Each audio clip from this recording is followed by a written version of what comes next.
This video should pretty much speak for itself, but I think it needs to be made. As you can see, I've called it Reflections of ITV News Broadcast, viewed by over 69,000 people, interview with nearby returned residents. The interview is incredibly moving. Very, very moving. What was still disgraceful were the comments put by people. Even now, the race hate thing is still getting through. The it's your own fault thing still getting through.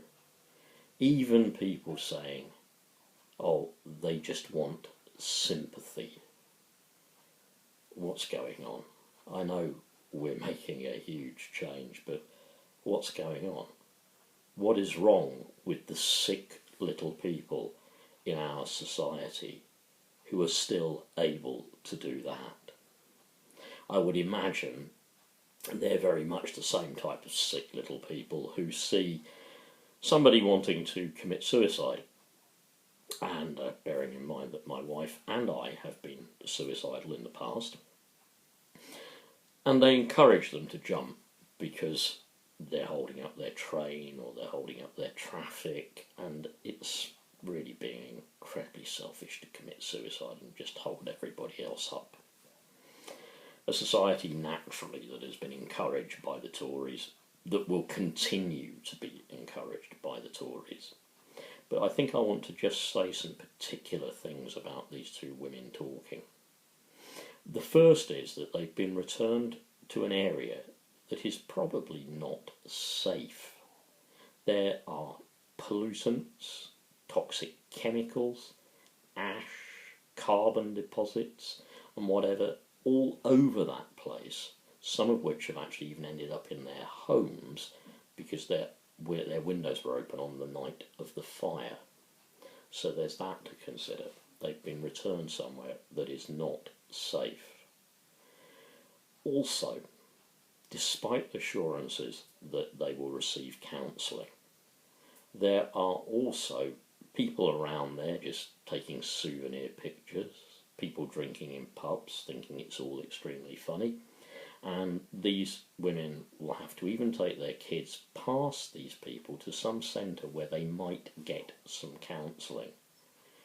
I think it is incredibly insensitive to rehouse them so close, well not effectively put them back in their own homes, so close to this disaster. Practically speaking, they're asking the council for the restoration of things like hot water. They have no hot water. They have been returned to homes, and many of them, these two have children, with no hot water. It is, once again, a case of they go to the council who are now supposed to be helping with them, and they couldn't care less. And why couldn't they care less? They couldn't care less because they never cared in the first place. They never cared enough to make homes safe and fit for human habitation. They never cared enough to supply proper fire safety and escape systems. They never cared enough for these people, because these people, as far as they were concerned, were poor people. They were the kind of people that had come from other places. In many cases they had come and settled in the borough to flee persecution in many cases, yeah. But of course they weren't rich, they weren't cared for, and they're not being cared for now. Please pass this on.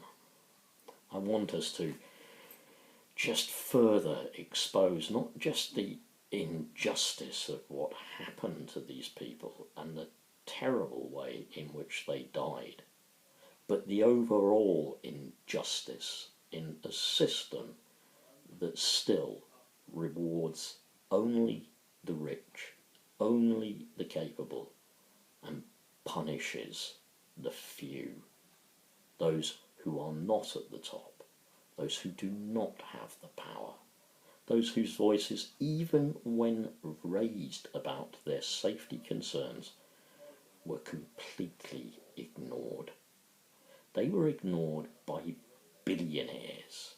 They were ignored by councils taking backhanders.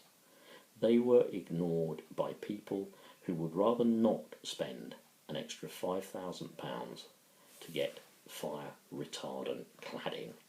And it was thought, they're just poor people. Let's just give this cladding instead. Please also just react against this. Anything now that seems to have a person of any other race or colour in instantly attracts racist comments.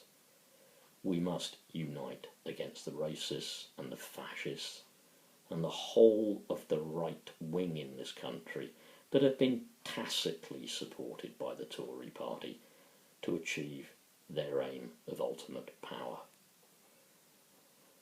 I just think we need to reflect on what has happened, and we need to keep making sure that those people get the help that they have been promised.